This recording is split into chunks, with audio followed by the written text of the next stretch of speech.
역사는 누구나 좋아하는 주제지요. 오늘은 역사 읽기의 새로운 방향을 찾아보겠습니다. 독사, 역사 인문학을 위한 시선훈련이라는 책을 낸 한국경제신문 김동욱 기자 이 자리 모셨습니다. 어서 오십시오. 안녕하십니까. 예, 반갑습니다. 예. 예. 독사. 예. 오해할 수가 있겠어요? 예. 다들 이렇게 처음 딱 한글로만 그 책 제목을 들었을 땐 뱀을 떠올리실 것 같은데요. 예. 사실은 책 제목을 지을 때 좀 많이 고민했습니다. 제 책이 사실은 역사 블로그를 한 1년 이상 쓴 거를 정리해서 이렇게 모아놓은 책이다 보니까 예. 사실 통합된 제목을 좀 찾는데 고심을 많이 했습니다. 그래서 예. 제가 역사 읽기를 좀 오늘날의 나의 시각, 우리의 시각으로 한번 과거의 역사를 어떻게 읽어보면 좋을까 하는 것을 생각을 해서 블로그를 쭉 해온 걸 하다 보니까 예. 역사 읽기라는 제목을 좀 책에 반영을 하고 싶은데 예. 그냥 덜렁 역사 읽기라고 적으면 조금 심심할 예. 것 같아가지고 예. 한문으로 좀 예전부터 사설을 읽는다, 역사를 읽는다라고 할 때 독사라는 표현을 많이 썼고 예전에도 이렇게 많이 썼던 표현입니까? 저희 전통시대에는 예. 사설을 읽는다는 표현으로 독사를 썼고 예, 예. 뭐 20세기 초에 뭐 독사실론이라든가 이런 그러네요. 책들이 다 이렇게 예, 예. 독사실론 하니까 알게 돼요. 예, 예. 나왔기 때문에 한번 외람되지만 감히 좀 표현을 좀 빌려서 책 제목으로 잡아갔습니다. 예. 아니 근데 아주 재밌는 제목입니다. 김동욱 기자께서는 대학에서 서양사를 전공하셨죠? 예. 뭐 한국에서 학부만 졸업을 했으니까 예. 뭐 사실 전공했다는 표현을 쓰기는 조금 부담스러운 면도 없진 않습니다. 뭐 그냥 일반 교양 수준의 공부를 했다는 게 좀 더 정확한 표현일 것 같긴 한데요. 예. 어렸을 때부터 좀 역사에 관심이 많았고, 예. 사실은 좀 공부를 계속하는 걸 생각을 하고 대학을 처음에 그랬을 것 같아요. 진학했었는데, 이 책을 읽으면서도 예.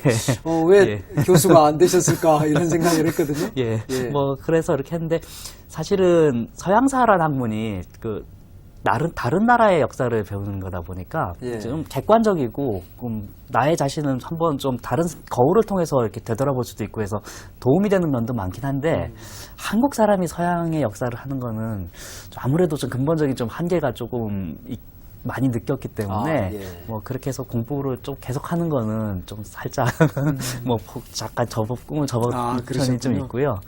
어차피 언론 쪽에 나온 거는 기자라는 게 사실은 매일매일의 역사를 쓰는 맞습니다. 작업이기 때문에 그렇죠. 그럼 한번 좀 해보고 싶다. 그리고 뭐 글에 대한 막연한 동경이라고 그럴까요? 뭐 그런 것들이 있어가지고 기자 쪽으로 나오게 됐습니다. 그리고 하다 보니까 이 역사를 쓰는 거에 대한 일단 미련이라든가 본격적인 이런 거에 대한 미련 같은 게 남아가지고 평소에 이제 취재를 한다거나 기사를 쓰면서 느꼈던 생활 속이나 이렇게 현재의 모습을 한번 역사 속에 한번 투영해 보면 어떨까 싶어가지고 이런 작업을 하게 된 게 좀 이런 결과로 좀 나오게 된 것 같습니다. 그 블로그가 바로 이제 김동욱 기자의 역사책 읽기.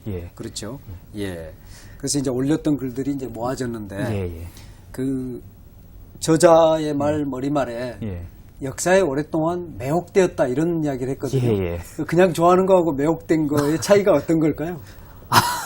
사실은 이 표현은 윌리엄 카라고 영국의 독일사 학자가 있습니다. 그 사람이 쓴 독일사 개설서 중에 독일의 역사는 언제나 나의 삶은 매혹해왔다라는 표현이 있었는데 저도 저의 삶을 되돌아보니까 저의 삶에서 역사가 저의 삶에 많은 영향을 끼쳤더라고요. 뭐 사실은 역사란 학문이 그다지 사회적으로 각광받는 인기 있는 학문은 아니어가지고 그게 뭐 돈을 많이 버는 쪽이랑은 큰 연관이 없다 보니 뭐 사실 대학 진학을 할 때나 공부를 할 때나 좀 만류를 하시는 분들이 좀 적진 않았습니다.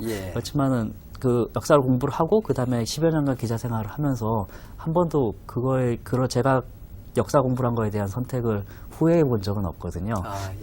이 역사를 통해서 너무나 배운 것들이 많고 나의 달을 다시 보고 발전시켜 나가는 것들이 너무 많기 때문에 한 번도 후회해 본 적이 없어가지고 그렇게 해서 그렇게 됐습니다. 이 부제가 역사 인문학을 위한 시선 훈련이거든요. 역사 인문학 그러면 역사 자체가 물론 이제 인문학의 한 분야라고 볼 수도 있긴 하지만 또 좀 새로운 용어기도 하거든요. 어떤 의미를 담고 있습니까? 사실은 조금 용어가 뭐 100% 맞는 용어다 하기는 조금 어려운 점이 좀 있는 게 사실입니다. 사실은 인문학이란 단어 자체가 문학, 철학, 사학을 통칭하는 개념을 통칭하는 언어이기 때문에 그 앞에 역사라는 그 소식어를 한번 더 붙인다는 게 어떻게 생각해 보면 뭐 형용모순이라고 그럴까요? 이중소식이 된다 그럴까요? 뭐 그렇게 생각을 하실 수도 있는데 이렇게 생각해 보겠습니다. 그 인문학의 근본적인 목적이 뭐냐면 인문학은 사람에 대한 탐구를 하는 학문이고 사람과 그 사회에 대한 전체적인 통찰을 한번 얻는 것을 주요 목적으로 한다라고 생각을 해봤을 때 그걸 통찰을 얻는 길이 철학이 될 수도 있고 대단히 추상적인 방법이죠. 그다음에 문학이 될 수도 있고 대단히 감성적인 방법이고 역사가 될 수 있고 상당히 경험적인 방법인데 그 저는 그 역사란 틀을 통해서 전체적인 삶의 통찰력을 얻는 게 어떨까 싶어가지고 한번 그 좀 강조의 요법으로 역사라는 단어를 인문학이라는 말 앞에 한번 붙여봤습니다. 그렇군요. 역사를 사회적 이슈와 또 연결시키고 또 현재 우리 삶의 위치, 의미를 찾는 어떤 통찰을 얻는 그런 방식으로 역사를 활용하는 것은 사실 우리가 역사를 그렇게 활용하고 싶은데 못하고 있는 거거든요. 이제 그런 어떤 모범을 보여줬다 이런 생각은 들고요. 책 속으로 좀 들어가 보겠습니다. 독사, 역사 인문학을 위한 시선훈련 이 책 속에는 12개로 크게 나눠진 항목에 59개 주제가 있습니다.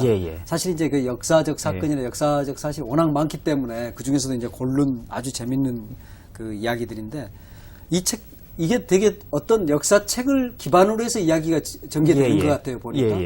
어떻게 문헌들을 찾고 어떤 역사책을 고르신 겁니까? 뭐 사실은 이게 블로그를 쓰는데 기자가 쓰는 블로그다 보니까 당시의 사회적 이슈에 가장 뭐 부합되거나 유사하거나 비슷한 사례가 있는 역사적 사례가 뭘까를 생각을 해보고 그 주제에 관해서 비교적 그 공신력이 있다라든가 좀 인정을 받고 있는 사서가 무엇인지를 통해서 그 일반인들이 보통 널리 알려진 것 빼고는 그 나름대로 이면을 볼 수 있는 좀 깊이 있는 내용을 보기 위해서 책들을 뭐 제가 평소에 읽은 책들을 요약해서 정리한 것들도 있고요. 뭐 좀 찾아봐서 한 것들도 있고 뭐 그렇습니다. 그렇군요. 이런 거 어떻습니까? 어떤 주제를 가지고 한번 써보고 싶은데 그와 연관된 역사책이 있을까? 그랬을 때 그 역사책 찾기가 또 시작될 것 같아요. 사실은 쉽지 않은 문제죠. 어떻게 하십니까? 그럴 때는? 그게 사실은 좀 제가 볼 때는 시행착오와 경험이 일단은 기본적으로 좀 많이 전제돼야 된다고 생각합니다. 처음부터 정보의 홍수라고 그러고 정보의 바다라고 그러는데 너무나 자료가 또 많기 때문에 쉽지 않은 면이 있고요. 그러면서도 좀 어려운 게 또 정보가 대단히 적거든요. 특히 한글로 된 자료는 한국사 분야도 한글로만 된 분야로는 자기가 원하는 만큼을 다 찾기는 힘든 게 사실입니다. 그렇기 때문에 어느 정도 외국어 공부는 부족하지만은 조금씩 가능한 독해 정도 가능할 정도로 조금 노력은 좀 해야 되는 것들이 있고요. 그게 공부라는 게 눈덩이와 같아가지고 어느 정도 이렇게 계속 굴려가가지고 덩어리가 돼야만 좀 더 굴렸을 때 더 커지는 그런 것처럼 그 자료라는 것도 어느 정도 계속 평소에 그냥 꼭 이걸 해야 되겠다는 생각이 아니라도 평소부터 공부를 하다 보면은 이런 것들이 쌓이고 아니면 전혀 다른 분야라도 이렇게 공부를 하고 찾고 하다 보면은 이게 이런 분야에도 연결이 되는구나 하는 걸 찾고 메모하고 뭐 그렇게 해서 좀 찾아야 될 것 같습니다. 갑자기 어느 주제에 딱 해서 찾는 것도 물론 방법이긴 하겠지만 그거는 좀 아무래도 좀 쉽지 않다는 게 개인적인 경험입니다. 이 책에서 지금 맨 처음 다루고 있는 이제 키워드들이 59개가 있는 셈이거든요. 제일 처음 다루고 있는 게 고정관념인데 사실 이제 우리가 역사를 공부하는 게 바로 그런 고정관념을 깨기 위한 건데 이 책 전체가 사실 이제 그런 고정관념들을 깨는 이야기들인 것도 같아요. 만리장성을 쌓은 이유가 우리는 흔히 그 저 위에 있는 뭐 흉노나 이 외적을 방비하기 위해서 했다. 그랬는데 만리장성이 고정관념이라는 것 때문에 생겨났다 이런 말씀하셨거든요. 어떤 이야기입니까? 사실 만리장성을 왜 쌓았는가에 대해서는 여러 학자들이 여러 질문을 던졌고요. 그거에 대한 답은 진짜 엄청나게 많이 나온 걸로 알고 있습니다. 뭐 가장 전통적인 방법을 설명이 아까 말씀하신 것들 북쪽에 있는 이민족의 침입을 막기 위한 수세적인 중국 한민족의 한족의 수세적인 어떤 수단으로서의 기능을 하는 것이다라는 게 하나가 있고 하나는 또 요즘에 비교적 널리 서구학계에서 좀 널리 채용되는 해석은 오히려 저기 북방 민족에 대한 중국의 공세적인 어떤 전초기지로서의 역할을 한다라는 해석이 좀 최근에는 좀 많이 나오는 것 같습니다. 뭐 그 둘 다 어떻게 보면 전통적인 정통적인 그 그러네요. 장성에 대한 해석이라는 거 볼 수 있는데 전쟁을 중심으로 그렇죠. 하는 거네요. 예, 뭐 예, 예. 패권 다툼, 세력 다툼에 예, 예. 대한 어떤 그걸로 본 건데 제가 뭐 그런 정통적인 해석에 대해서 장성에 대해서 이거 정통적인 해석은 이렇고 기존 해석은 이렇고 그렇게 말씀드리는 것보다는 제가 오히려 주목을 가졌던 거는 토마스 바필드라고 예. 보스턴 대학의 그 교수인데 동양사 분야에서 상당히 유명하신 분입니다. 예, 예. 특히 뭐 이민족과 한족의 관계에 대한 통시적인 해석으로 유명하신 분인데 아, 예. 그분이 쓰신 저 페릴러스 프론티어라는 책을 예. 한 페이지 정도에 걸쳐서 이 장성에 관련된 설명이 좀 나오더라고요. 근데 되게 인상적이었던 게 사실은 예. 그분의 해석이 이게 고정관념의 산물이다라는 얘기를 하시는 거예요. 아, 그러면서 예.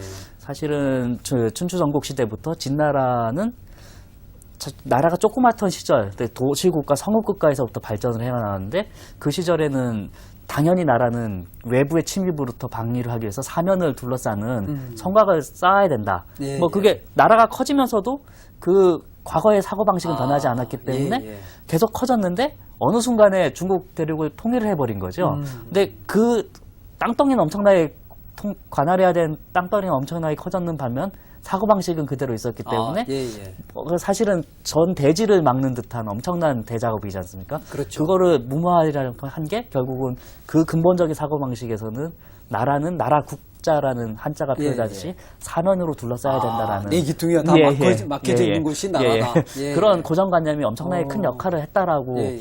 그 쓰셨기 때문에 사실은 좀 많은 충격을 받았습니다. 아, 그래가지고 그렇네요. 그러니까 제가 충격을 받았고 이런 부분들은 다른 분들도 한번 좀 같이 공유를 하면서 생각해 보면 좋지 않을까라는 생각을 해서 그분을 소개하게 됐고요. 예. 사실은 역사 공부를 하다 보면은 이 고정관념이라는 거에 대한 문제는 언제나 이렇게 부딪히는 문제입니다. 예. 그러니까 한 50년 전, 100년 전 그 아버지 세대, 할아버지 세대만 돼도 사실 얘기가 안 통하는 것들이 많고 이해가 안 되는 것들이 많지 않습니까? 그렇죠. 예. 이게 1000년, 만년 이렇게 뭐 5000년 뭐 이렇게 내려가면은 더욱더 과거의 삶은 이해하기가 너무 힘들거든요. 그러니까 사람들의 사고방식이 다르고 가치관이 다르고 당연하다고 생각하는 것들이 예. 그 시대에 따라서 당연하지 않은 것들도 있고 그런데 그걸 결정하는 거는 상당 부분은 고정관념이 차지하고 있기 때문에 예. 그 고정관념 문제는 한번 짚어볼 필요가 있지 않나 싶어가지고 적어봤습니다. 그렇네요. 예, 예, 예. 예. 그 첫 번 이야기가 정말로 예. 흥미진진해서 이제 책을 예, 다 예. 보게 됐는데, 나라국자라는 한자, 예, 그리고 예. 그 작은, 그러니까 예. 성시에서 시작한 그렇죠. 그런 예, 이제 나라들이 예. 커질 때마다 예. 성이 필요하다. 예, 예. 그런 것의 결과물이다. 굉장히 일리 있는 해석인 것 같은데, 예. 역사학계 전체에서는 그걸 어떻게 받아들일까요? 그게 일단은 뭐 정통적인 해석, 뭐 공세냐 수세의 기능이냐, 뭐 예. 어떤 아니면 현대적인 의미에서의 케인즈적인 어떤 유효소의 창출로 인해서 뭐 사람들의 관심을 돌리고 지배자의 업적을 과시하는 용도라고 해석하는 게 일반적이겠죠. 예, 가장 일반적이겠지만 이런 측면도 무시할 수 없지 않나라는 측면에서 말씀드립니다.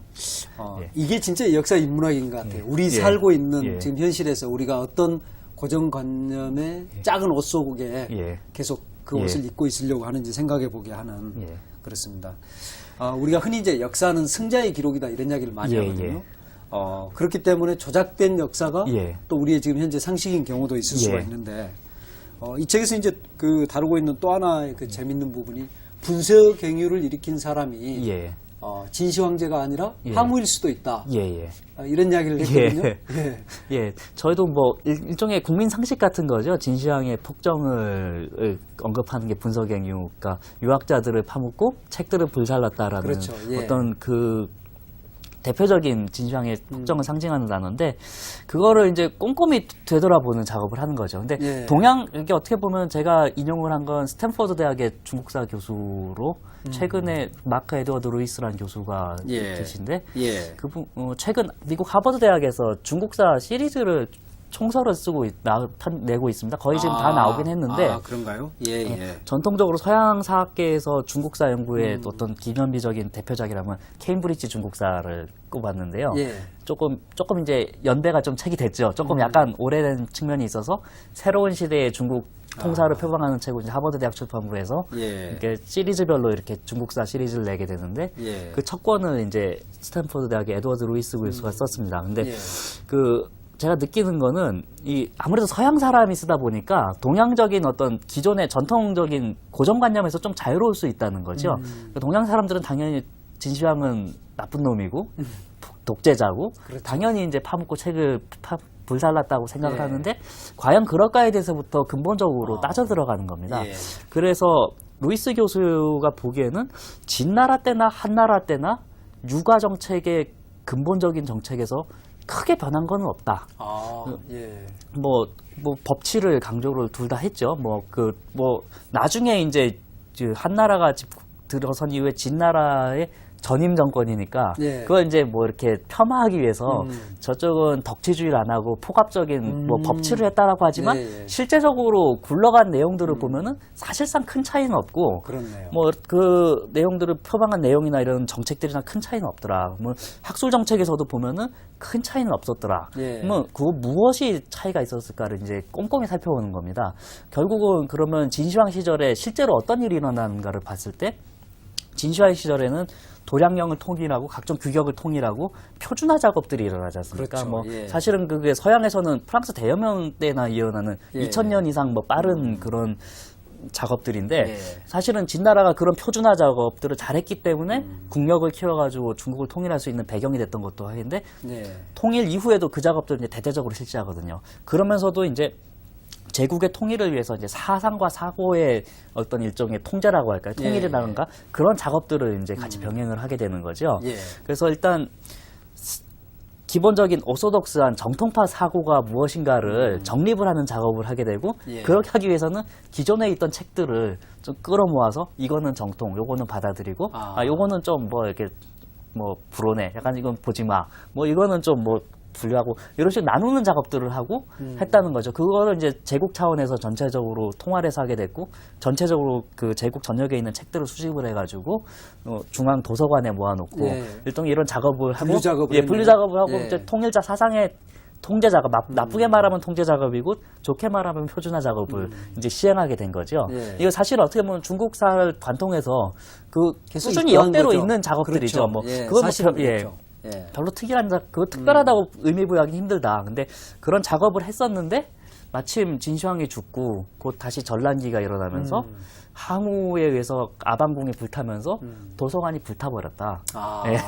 그래서 결국은 그게 그럼 분서처럼 보였다. 근데 나중에 이제 그 후대에 가서 이제 그거가 이제 진시황에 대해서 진시황은 나쁜 놈이고 포갑적인 독재자였으니까 그거에 대한 그 각종 정당화하는 작업에서 그 가미된 전설이 아니겠느냐라는 게 에드워드 루이스 교수의 해석입니다. 그래서 제가 볼 때는 상당히 합리적인 것 같고 사실은 어떤 역사라는 게 어떤 나쁜 놈, 좋은 놈 이렇게 나눠가지고 단선적으로 이렇게 재단을 하고 평가를 하는 것보다는 그 복합적인 이면이 있고 그거를 전체적으로 바라보면서 합리적으로 해석을 하는 게 좀 더 낫지 않을까 싶어가지고 그 해석을 그 소개를 해보게 된 겁니다. 사실은 그 널리 알려진 건 아닌 것 같아가지고 저로서도 상당히 재밌게 느꼈었고 그렇기 때문에 여러 생각해볼 거리가 많은 것 같아가지고 맞네요.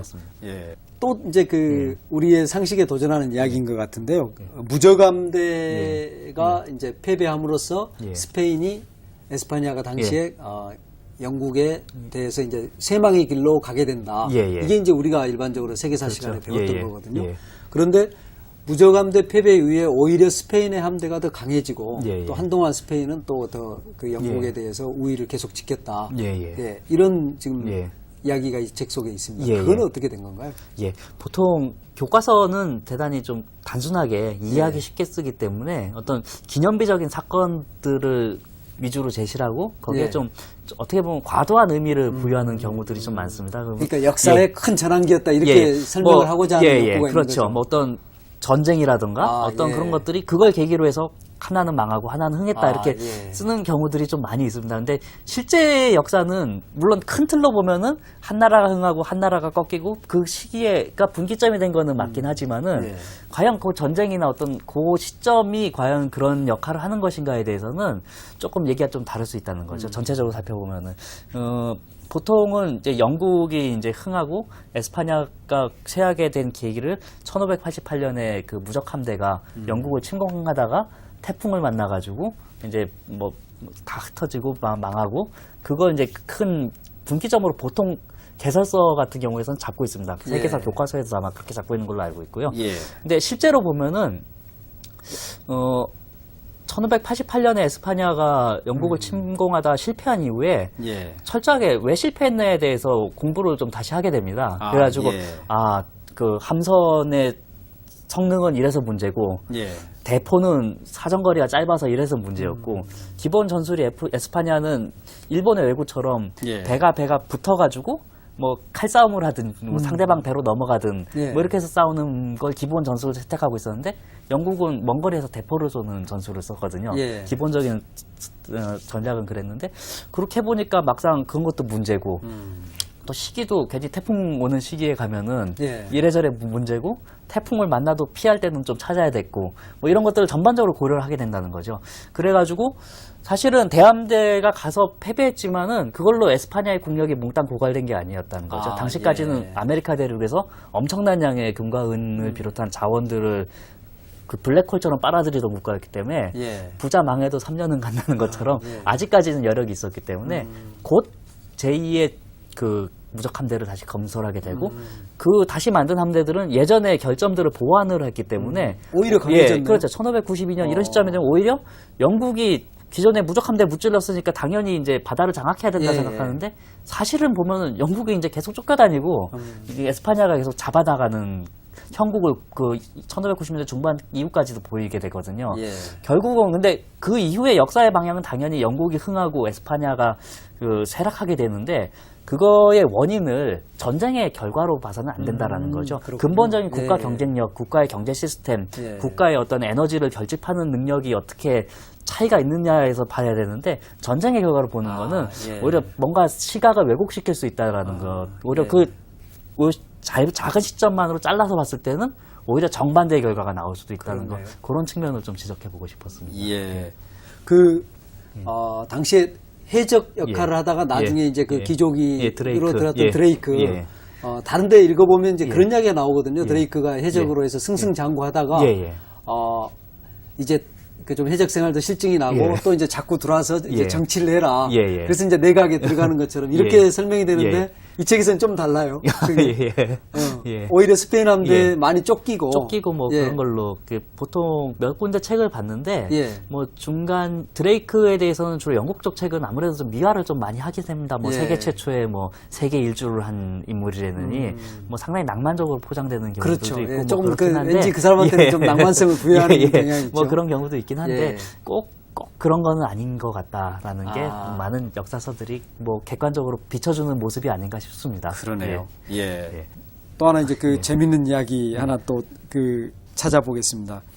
이제 그 리더십하고 리더 이런 이야기를 할 때 예. 특히 동양에서는 솔선수범해야 된다. 예, 리더가 이제 이런 이야기가 있거든요. 예, 예. 그리고 또 실제로 우리 현실에서도 그게 올바른 것 같고. 예. 그런데 이 책은 정말로 이제 상식에 도전하고 있는데 예. 리더가 예. 그렇게 솔선수범해서 부지런한 게 다 예. 좋은 건 아니다. 예, 예. 예. 그런 어떤 명감을 또 찾아내셨거든요. 예, 예. 그거 좀 소개를 뭐, 해주시면 좋을 것 같습니다. 많이 도는 말이 있지 않습니까? 예. 제일 좋은 상사는 머리 좋고 노는 상사고, 최악의 상사는 머리 나쁘면서 일 많이 하는 상사라고, 뭐 그런 우스갯소리로 도는 예. 말도 있지 않습니까? 그렇죠. 러니까 예. 결국은 리더에게 요구되는 자질이 무엇인가라는 걸 이제 봐야 될 것 같습니다. 결국 예. 리더라는 게 어떤 조직원들의 어떤 에너지나 능력을 이제 최대화시켜서 어떤 조직의 공통된 목표를 이루는 사람이라고 봤을 때는 예. 이제 그 사람에게 가장 요구되는 덕목이 무엇인가를 봤을 때 과연 부지런함, 근면, 솔선수범 이런 것들이 과연 최우선에 갈 수 있는가는 조금 별개의 문제가 아닐까라는 생각입니다. 실제로 리더한테는. 예. 실제로 역사를 봤을 때 물론 리더들은 어떻게 보면 부지런한 거는 기본 조건인 것 같습니다. 그렇죠. 뭐 안 예. 부지런한 사람이 리더가 될 수 있다고 생각은 안 하고요. 예. 다 부지런한데 부지런한 것만 갖고는 부족하고 부지런한 것만 갖고는 오히려 잘못된 방향으로 갈 수도 있다라는 거죠. 엉뚱한 방향으로 열심히 배를 몰고 산으로 가버리면은 그것도 문제가 아니겠습니까? 그런 게 어떤 역사적 사례가 있습니까? 실제로. 예, 뭐 어떤, 실제로 예. 보면은 이제 에스파냐 역시 또 에스파냐 얘기가 나오는데 예. 합스부르크 제국이 이제 해가 지지 않는 제국, 최초의 해가 지지 않는 제국이라는 얘기를 들었던 대제국입니다. 유럽에 예. 거의 프랑스를 제외하고는 거의 대부분을 이렇게 유럽 대륙을 장악을 했었고, 아, 예. 아메리카 대륙도 갖고 있었지 않습니까? 그래서 전 세계를 이제 사실상 지배한 그런 제국이었는데 그런 대제국의 최전성기 그리고 대제국의 막을 내리는 시기에 그 합스부르크 제국을 이끌었던 사람이 펠리페 2세입니다. 보통 근데 뭐 어떤 큰 기업이든 나라든 어떤 조직이든 말아먹은 사람을 보면은 뭐 좀 방탕하거나 놀거나 능력이 없거나 뭐 아니면 뭐 엉뚱하거나 보통 이렇다라고 그렇죠. 전제를 하기 쉽죠. 뭐 아버지가 이러는 거 자식이 다 말아먹었다 이렇게 보통 평가하기 쉬운데 근데 이 사람의 삶을 보면은 전혀 그렇지 않다는 거죠. 엄청나게 부지런한 사람입니다. 그래가지고 그 대제국을 경영을 하기 위해서 행정제도도 개편하고 수도도 가꾸고 그 다음에 언제나 이렇게 각지에서 오는 문서들 처리하느라고 하루 종일 정신이 없는 거죠. 아침부터 밤까지 놀아도 될 텐데 계속 문서 처리하고 뭐 영국 문제는 이렇게 처리해, 뭐 네덜란드에선 이렇게 대처해, 아메리카 금은 이렇게 갖고 와, 뭐 독일에서 탄광은 이렇게 그걸 일일이 다 처리를 하는 그 거죠. 모든 문제에 대한 답을 다 자기가 결정합니까? 다 결정하고 그리고 사람 자체는 되게 부지런할 뿐만 아니라 대단히 소탈한 사람입니다. 그래가지고 뭐 대중들한테 암살의 위험이 있는데도 뭐 시내를 마음대로 활보하고 학생들이랑 같이 강의도 듣고 기도도 같이 하고 교회에서 그다음에 뭐 바닷가를 숨쉬는데 어부가 이렇게 생선 한 마리 잡았습니다 하면은 뭐 그 자리에서 먹고 맛있다 이러기도 하고 상당히 소탈한 모습도 보이고 나름대로 열심히 하고 이랬는데 결론은 나라가 망했다는 거죠. 이제 대제국의 영화가 이제 사라져가게 되는 건데 결국은 그 사람은 자신의 능력에 벗어나서 리더의 자질이라면은 뭔가 비전을 제시하고 큰 어떤 역사의 흐름이라던가 큰 흐름을 보면서 그거에 이제 같이 편승을 해서 에너지를 모으는 작업을 해야 되는데 그 사람은 열심히 살긴 했는데 그런 작업에서는 좀 상당히 많이 부족했다. 결국은 그 자신의 능력에 넘치는 일들을 본인도 인생을 괴롭게 버거워하다가 결국에는 역사의 평가도 좋지 못하게 받았다라는 게 결국 그래서 리더의 꼭 부지런함, 근면성실 그것만으로는 다 설명하지 못한 면이 많지 않나라는 걸 한번 적어본 겁니다. 책 속에서도 그 옹정제, 청나라의 옹정제하고 이제 정조의 예를 들었는데 사실 이제 그분들이 상당히 이제 그 흥성한 그 치세를 한 거는 분명하지만 또 옹정제 같은 경우도 워낙이 뭐 아침부터 밤 늦게까지 계속 서리 속에 살았다고 그러지 않습니까? 너무 부지런했기 때문에 또 그 사회 전체는 조금 숨막힌 그런 것도 있을 이런 부분이 있었던 그럴 것 것 같고 같아요. 또 엄청나게 큰 사회를 과연 그 서류 더미로 과연 해결을 할 수 있었을까라는 생각도 근본적으로는 좀 듭니다. 그러네요. 그러면 리더한테 역시 중요한 건 사람들의 마음을 모으고 에너지를 모으고 비전 제시하는 식견과 에너지를 그 조직의 어떤 자발적인 그걸 끌어내는 그게 아닐까 싶습니다. 그렇네요. 사회 전체가 이견이 많고 또 그런 에너지가 흐트러질 때는 분명히 리더가 뭔가 잘못하고 있다. 이렇게 볼 수도 있겠네요. 조금 리더에게 조금 한번 생각해 보시라고 얘기하는 게 맞지 않을까 싶네요. 그런데 리더는 그런 말을 하면 잘 안 듣죠. 그게 특징이죠. 그렇군요. 우리가 이제 많이 보고 있습니다만은 그리고 이제 그런 것과 연관해서 또 하나 보면 그 소통의 이제 문제를 또 이 책에서 이제 다루고 있는데요. 우리가 이제 흔히 그 동유럽 공산권이 왜 무너졌는가?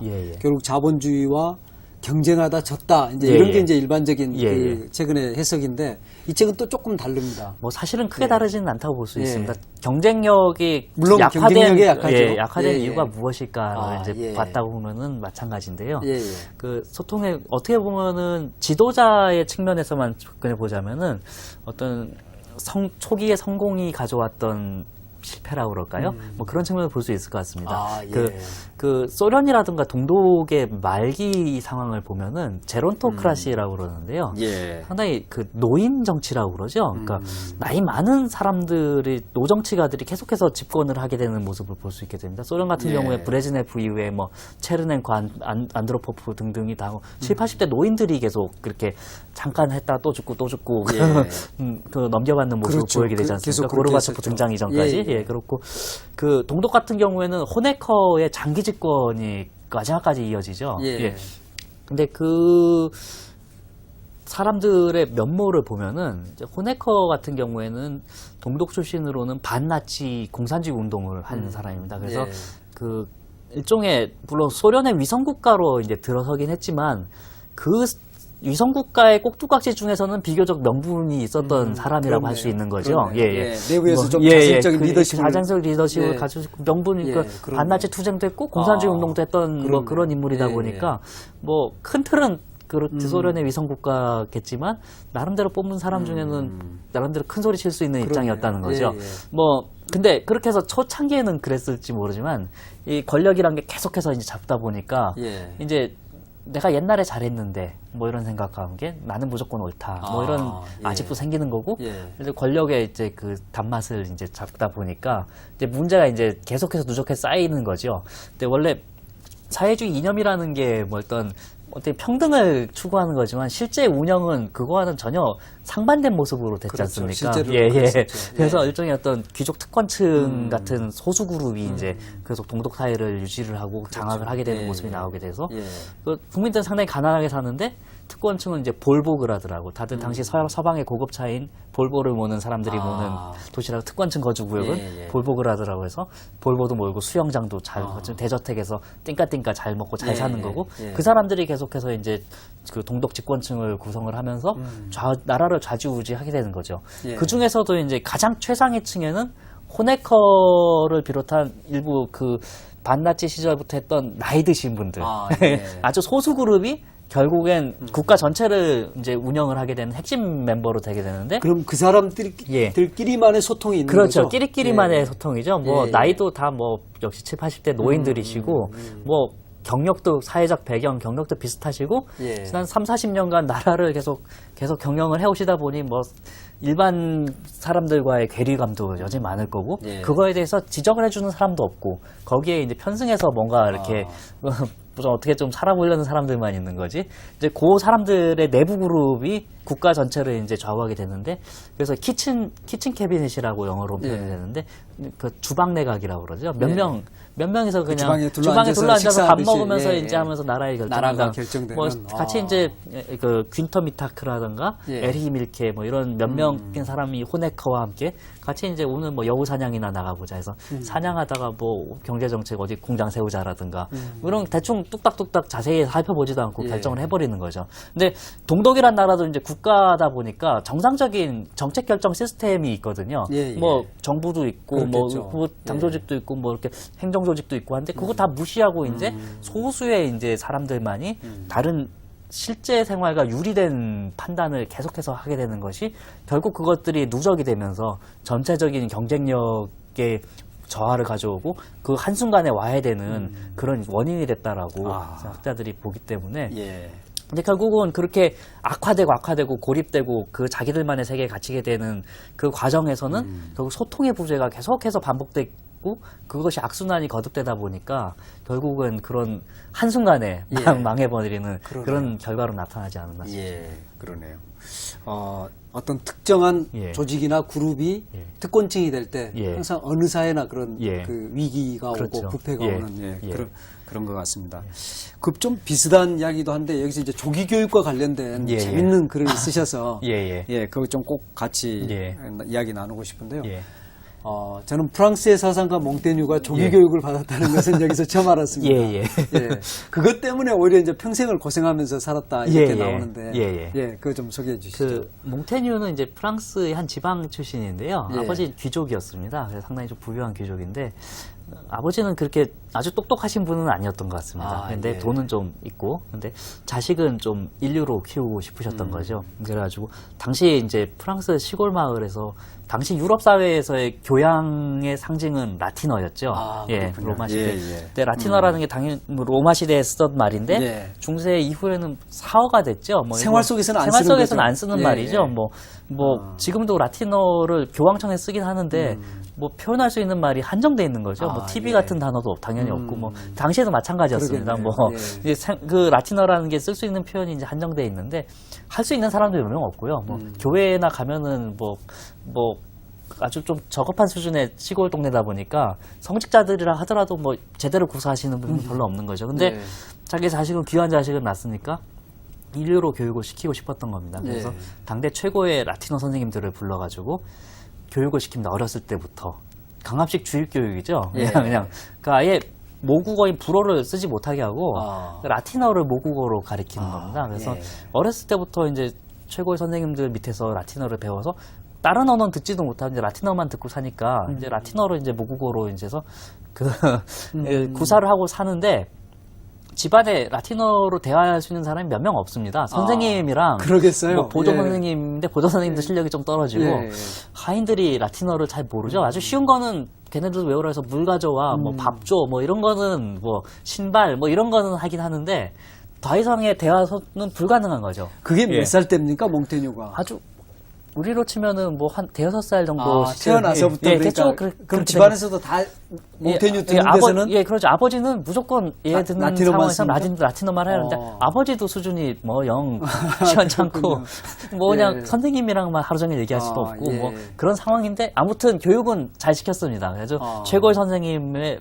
일종의 몰빵 투자를 해가지고 요즘으로 치면은 어렸을 때 해외로 데려간 거죠. 미국에 데려가서 그런 환경을 딱 만들어준 거에서 미국 데려가서 영어 잘하듯이 라틴어는 이제 애는 잘하게 된 겁니다. 근데 불어를 모르는 거죠. 남들은 다 불어 쓰는데 자기 동네 사람들 동네 사람들 언어를 뭐 불어를 쓰는 건데 불어를 모르는 거죠. 나중에 커서 배우는데 이게 쉽지가 않은 거죠.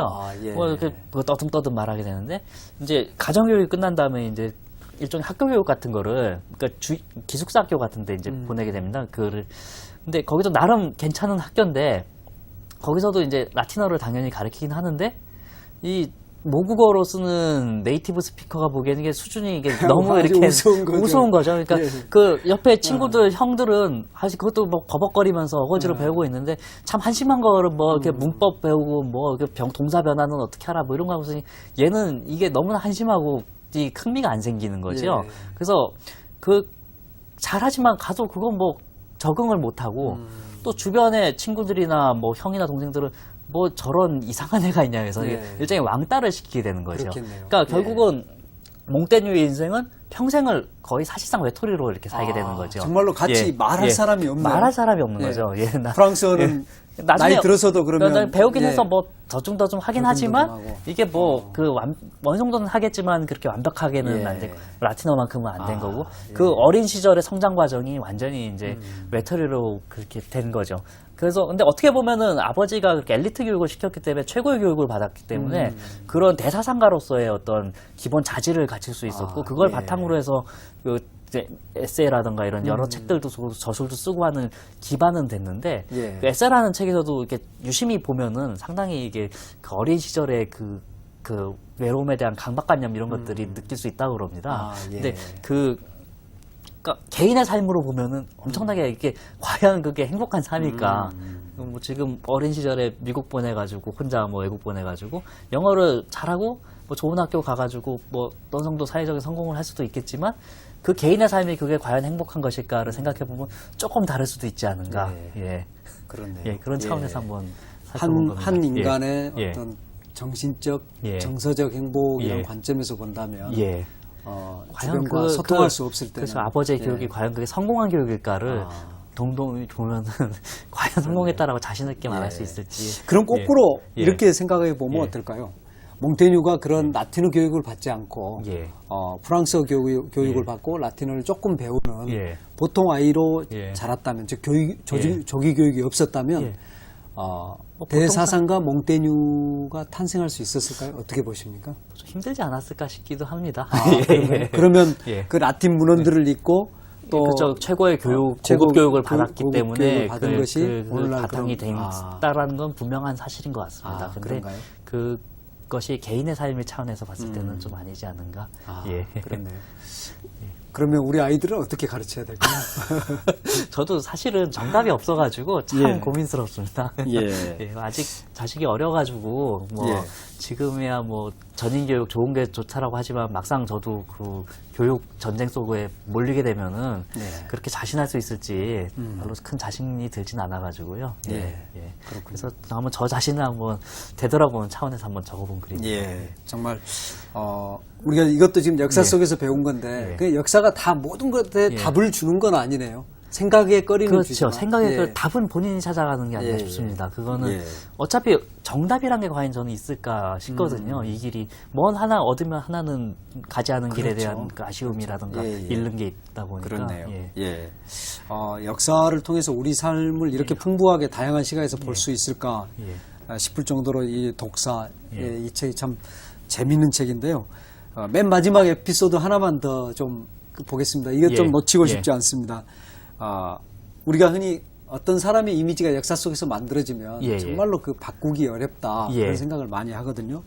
그 중에 한 사람이 네로 황제라고 지금 이 책에서 말하고 있습니다. 그래서 카드라 통신의 희생자다. 네로는 로마에 불을 지르지 않았던 겁니까? 어떻습니까? 아마 기록에 따르면 그 객관적인 역사 분석에 따르면 대부분은 네로는 방화범이 아니다라는 거에는 99.9% 맞다라는 게 최근에 정설로 그런가요? 알고 있습니다. 근데 왜 이렇게 그야말로 폭군으로 그 예. 로마를 파괴한 사람으로 묘사가 되죠? 네로는 에드워드 챔플린이라고 그 프린스턴대의 그 고전문헌학 교수가 계십니다. 그분이 그 하버드대 출판부에서 얼마 전에 이제 몇 년 전에 그 네로의 전기를 하나 낸 게 있습니다. 상당히 대단히 재미있는 책인데요. 네로는 우리가 보통 고정관념 있지 않습니까? 로마의 대표적인 폭군이고, 약간 기인에 가깝다. 약간 좀 엉뚱한 짓 많이 하는 기인, 도덕관념은 좀 없는 애. 몽상가. 몽상가, 약간 그런 정도의 이미지가 강한데, 실제 각 당대의 기록을 면밀히 분석해서 재구성한 네로의 모습은 상당히 좀 다릅니다. 그 당대와 그 후대의 기록은 네로에 대해서 상당히 열렬한 추종자들도 많았고 일종의 대단한 정치가로서 엄청난 지지자도 많았던 방증들도 나오고요. 네로에 대해서는 대단히 높게 평가하는 글들도 많이 나오고 그럽니다. 그래서 오늘날 우리가 갖고 있는 기본적인 상식의 이미지와 당대 기록에 나타나는 네로의 이미지의 괴리가 엄청나게 크다는 거죠. 그래서 왜 그런가 해서 이제 살펴보는 작업을 하게 되는 겁니다. 근데 네로는 약간 객관적으로 봐도 좀 엉뚱한 구석은 많은 사람입니다. 본인이 이제 당시 올림픽 제전이 매년 4년마다 열리지 않습니까? 그것도 이제 4년마다 그러니까 매년 자기가 출전해가지고 맨날 자기가 전차대회 맨날 우승합니다. 그래서 본인이 나가니까 다들 알아서 져줬는지 그냥 계속 나가 우승하고요. 본인은 예술가 기질도 많아서 이제 본인이 예술가로서의 그 약간 기행도 많이 하고 1급의 예술가는 아닌데 본인은 예술가를 지망한 거죠. 그러니까 그런 삶도 해서 엉뚱한 면이 있었던 건 사실입니다만은 정치가로서는 그렇게 상당히 낙제점을 줄 만한 인물은 아니었다라는 게 기록도 나옵니다. 사실은 여러 가지 그런 당대에 나오는데 기록을 보면은 네로는 전반적으로 보면은 약간 중산층 서민의 좀 인기를 좀 많이 얻었던 인물로 분석이 보통은 됩니다.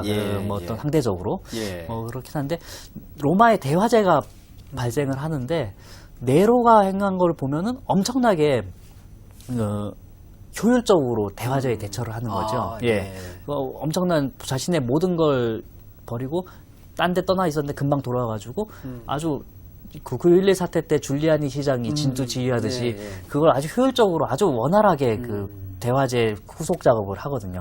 불이 난 건 어쩔 수 없지만 불은 이제 막 끄고 그 다음에 후속 조치를 하는 거에선 엄청난 행정가로서의 면모를 보이는데 그런 면모를 보인 네로가 방화범이라는 후대의 인식을 갖게 되는 거죠. 근데 왜 그런가 봤더니 당대의 대표적인 역사가, 그러니까 후대에 쓰여진 거 말고 네로 시대에 겹치는 역사가들을 책이 한 3종류가 있는데 한 2종류 쪽에서 네로가 불을 질렀다는 소문이 있더라.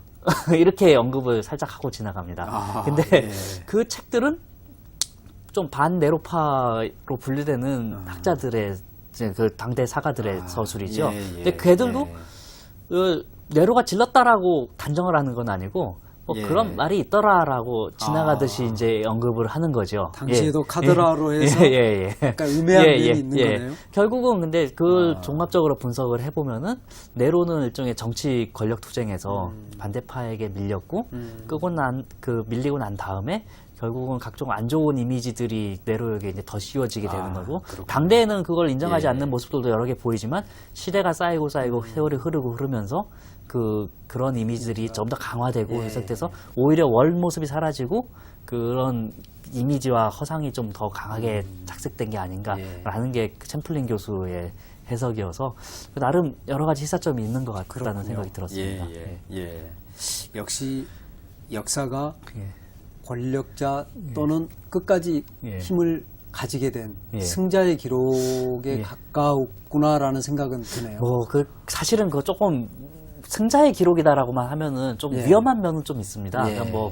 다른 면은 패자의 기록은 없느냐, 뭐든지 이게 단정을 지으면 조금 그러네요. 위험은 예, 있다고 생각하지만 아무래도 좀 그런 면이 없지는 않은가. 그래서 우리가 역사를 볼 때는 객관적으로, 예. 비판적으로 이면까지도 한번 의심을 하면서 보는 예. 필요가 있는 게 그냥 그대로 써 있다고 해서 그대로 받아들이는 것보다는 한 번쯤 더 생각을 해보고 입체적으로 보는 작업이 필요하지 않나. 예. 세상 살아도 마찬가지인가 예. 싶거든요. 저도 그렇네요. 정치인, 기업인, 어떤 유명 인사들이 세상에 알려진 거랑 제가 취재하면서 느끼는 건 좀 다를 때들이 있거든요. 예. 그런 걸 좀 쓰시지 그러시니까. 뭐 그런 것들이 있어가지고 그런 생각이 들어가지고 좀 그런 것들이 좀 더 눈에 많이 들어오지 않았나 싶은 생각이 좀 들곤 합니다. 그러면 우리가 앞으로 예. 역사책을 읽는다면 예. 또 어떤 역사적 사실을 볼 때라든가 또는 우리 주변의 사건 사고를 볼 때 예. 어떤 시선으로 보는 게 좋을지 이 조언을 하시면서 이번 예. 시간을 좀 마쳤으면 좋겠습니다. 일단은 세상 살기 힘들고 바쁘니까 사실 역사를 생각할 틈이 대부분 없는 게 사실입니다. 그렇긴 하지만 자신이 어떤 가는 길, 혹은 자신이 속한 조직이 가는 길이 맞는 길이고 이게 좋은 길인가, 정당한 길인가, 아니면 올바른 길인가를 판단하는 데는 한 번좀 곰곰이 생각해 볼 필요는 있는 것 같고요. 그 나침판으로 한번 역사를 한번 되돌아보는 거는 그거 좀 필요하지 않을까 싶은 생각이 듭니다. 예, 그렇군요. 예. 역사 책에 대해서는 한 번쯤 의심해 보라. 아까 그 말씀하셨는데 그것도 예. 굉장히 마음에 와닿네요. 예. 고맙습니다. 예. 오늘 예. 정말 독사, 역사 인문학을 위한 시선 훈련, 정말 어떤 새로운 시선에 우리 때 시각 교정이란 말 참 많이 썼는데요. 정말 시각 교정을 할 수 있는 그런 시간이었던 것 같습니다. 김동욱 기자님 나와주셔서 좋은 말씀 고맙습니다. 좋은 게 해주셔서 감사합니다. 감사합니다.